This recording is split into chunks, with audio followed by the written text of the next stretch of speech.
10th, 2023. Here we have Heidi, the gym manager, and Sophie, the fitness professional. Today we're just going to go through the agenda items. So firstly, we're going to walk through the workplace health and safety within the workplace, hazard identification, risk control, review control measures, incident reporting, and employee health and welfare. So the reason of this consultation is we're going to involve some information sharing, giving workers a reasonable opportunity to express their views and taking those views into account before making decisions on health and safety matters. And by drawing on this experience, knowledge and ideas, our workers will be more likely to identify the hazards and the risks associated within the workplace. So firstly, we're going to go through the three hazards that we've identified within the gym. Our first one being the spacing, so not enough space within each gym equipment. The risk rating, I've gotten down 4L, which is likely with a minor consequence.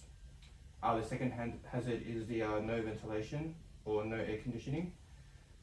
We've got a risk rating of 9S, so it's moderate with the moderate consequence.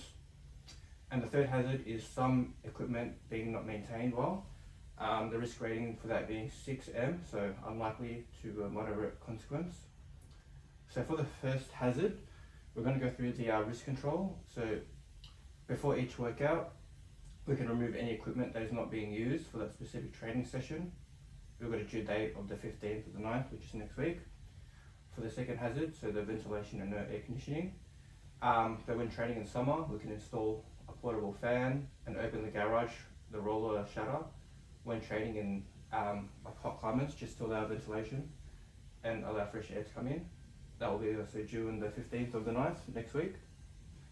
And for the third hazard, we've got wearing gloves and using multi-purpose cleaners or sanitizing wipes to wipe down each equipment after each use. That will be also due next week on the 15th. In terms of the incident report form, I've got a bit of a description with this incident. So at approximately 6 AM on October the 1st, 2022, I was instructing a client on the gym floor and I hear a commotion coming from the adjacent weights room. Suddenly a gym member comes running from the room asking for my help and explains that she witnessed another gym member faint and hit their head on the ground. I submitted this report via electronic, so via the laptop, and this was submitted on the 8th of the 9th, 2023. For the sixth agenda, the employee health and welfare, we're going to go through the stress and fatigue monitoring form. In terms of the first checklist, that being, do you carry any work for long periods of time, physically demanding? We've noted down yes.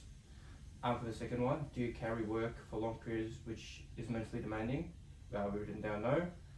Does your work roster include shift work? No. Do you have less than 10-hour breaks between each shift? No. And is your work performed at low body clock times, so between 2 and 6 AM? We've got down no. For self-monitoring, the only thing we checked down was need for extended sleeping during working days off. And a control measure we can conduct is, one way we can reduce the stress and fatigue levels is just get adequate amount of sleep. So each night just get the recommended 7 to 9 hours of sleep.